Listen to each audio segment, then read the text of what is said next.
Here, the seed of Sentry was planted. Somebody asked how I would log errors to the database. I thought that seemed pretty easy. I whipped up an example, pushed it on Google Code, and didn't think much about it. I just like tinkering, he says. I don't know if the value prop actually existed at the time, because the idea of putting logs in the dashboard in that way didn't make sense. But what did make sense was that I could take errors and get these really rich reports of data.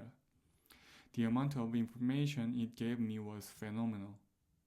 Initially, Kramer wasn't thinking about monetizing what he'd built. I was like, why would I? I'm just building stuff I want my peers to use.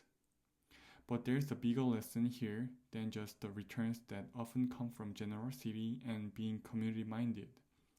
Kramer gained deep insights from having people use his products so early, realizing people valued the depth of each error data more than he anticipated. It also showed hard proof of consumer demand, and he put Sentry on the fast track to product market fit. I was always motivated by people using my stuff, he says. I was happy to spend my nights and weekends fixing things, getting feedback. I still live off of that stuff. It really feeds me. That, to me, is definitionally how you get to product market fit. The conversation with a Heroku peer that changed everything. For the first few years, Sentry existed only as open source, but had gained significant traction.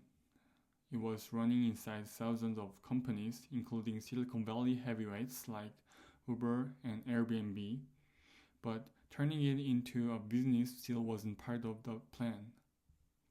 I never thought about it until one day I was talking to a PM at Heroku who told me I should launch a paid add-on on Sentry because they were trying to expand that add-on store, he remembers.